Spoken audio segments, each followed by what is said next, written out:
শ্বশুরের দেওয়া ফ্ল্যাটে আবারও চলে আসলাম। ভাগে যা পেয়েছি তাই নিয়ে চলতে হবে। আর আজকে আব্বুর জন্য স্পেশাল আইটেম বানাবো। দেখা যাক শ্বশুর আব্বুকে পটিয়ে কিছু পাওয়া যায় কিনা। আমাদের ছোট ছোট বাচ্চাগুলো কত বড় হয়ে গেছে, এত বড় মুখ করে বললাম জানি না খাবার কেমন হবে। যেহেতু জনপ্রিয় এয়ার ফ্রায়ার আমার কাছে আছে, সো যে কোনো আইটেমই মজা হবে ইনশাল্লাহ। আসসালামু আলাইকুম এভরিওয়ান, কি অবস্থা সবার, কেমন আছেন? প্রথমে টিকিউ আইও এর এই অ্যাপ্রনটা পরে নিয়েছি। আমাকে দেখতে যেন বেস্ট রাঁধুনি মনে হয়। আজকে বানাবো পুডিং। এর জন্য ফ্রিজ থেকে 4টা বড় বড় ডিম নিয়ে নিয়েছি। একটা বাটিতে এই 4টা ডিম এবং চিনি একসাথে মিক্সড করে নিব। বাড়ির সবাই ভালোই মিষ্টি খায়, তারপরও যেহেতু শ্বশুরের জন্য বানাচ্ছি সো হালকাই দিব। আর আজকের স্পেশাল পুডিংটা বানাবো আমি এয়ার ফ্রায়ারে। আর ওইদিকে আমার শাশুড়ি মা দুধ ভালো করে গরম করে ঠান্ডা করতে দিয়েছে। এখন আমি দুধ এবং ডিম একসাথে মিক্সড করব। চলেন এরই মধ্যে আমরা টিকিউ আইও এর এয়ার ফ্রায়ারটা আনবক্সিং করি। অলিভ কালারের এই এয়ার ফ্রায়ারটা আমার ভীষণ পছন্দ। রান্না বান্না শেষ করে ভালো করে পরিষ্কার করে আবারও রেখে দেয়। খুব অল্প সময় টেস্টি খাবার বানানো যায়। যে কোনো ফ্রাই আপনি করতে পারবেন, সাথে পিজা, পাস্তা, পুডিং,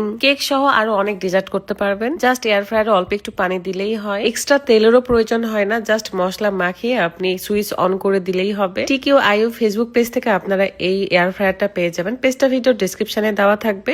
এটা বর্তমানে বেশ ভাইরাল এবং জনপ্রিয়। কয়েকটা এয়ার ফ্রায়ার আমার কাছে রেখেছি। এটা অনেক বেশি ক্লাসি, কম বেশি সব বাড়িতেই আছে। তো যারা নিতে চান অর্ডার করে ফেলবেন। এদিকে আমি ডিমের মধ্যে দুধ ভালো করে মিক্সড করে ফেললাম। এখন আমি ক্যারামেল তৈরি করব। প্রত্যেকবার ক্যারামেল আমার তেমন একটা লাল হয় না, আজকে খুব গাঢ় করে লাল করেছি। আর এখন এগুলো রেডি করে চলে যাব ওপরে, মানে 4তলায়, কারণ ওপরে গিয়ে সবাই মিলে আমরা মুভি দেখবো। যদিও প্রত্যেকটা ঘরে আমাদের টিভি আছে, বাট এখানে আসতে আমার ভালো লাগে। অনেকদিন আমার এই বেডরুমে আসা হয় না, তো আজকে আসলাম। সবকিছু গোছানো নাই। ভালো করে বক্সটার মুখ আমি আটকাই দিলাম এবং এটা এয়ার ফ্রায়ারে দিয়ে দিব। 35 মিনিট আমি সময় দিয়েছিলাম এবং 200 ডিগ্রি সেলসিয়াসের তাপমাত্রায় দিয়েছি। এই প্রথমবার আমি এয়ার ফ্রায়ারে পুডিং বানাচ্ছি, সো ভীষণ এক্সাইটেড। জানি না কেমন হবে। বাই দা ওয়ে, এই এয়ার ফ্রায়ার কিন্তু মাইক্রোওভেনেরও কাজ করে। ভিডিও শুরুতে যা বলছিলাম যে শ্বশুরকে পটায় কিছু নেওয়া যায় কিনা, আসলে এরকম কোনোদিনই আমি ভাবিনি, সবাই জানে। আর ভিডিও শুরুতে একটু বললে ভিডিও রিচ যাবে, এই কারণে আসলে বলতে হয়। ছোট সংসার হোক কিংবা বড়,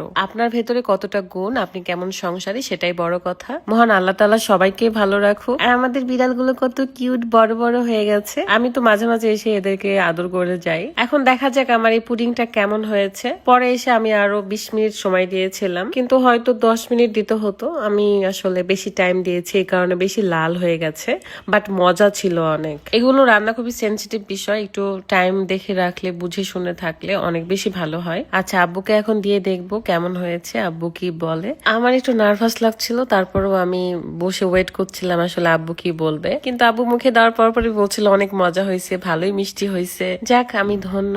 সো আজকের এই ভিডিওটা এই পর্যন্তই। সবার কাছে কেমন লাগলো অবশ্যই কমেন্ট করে জানাবেন।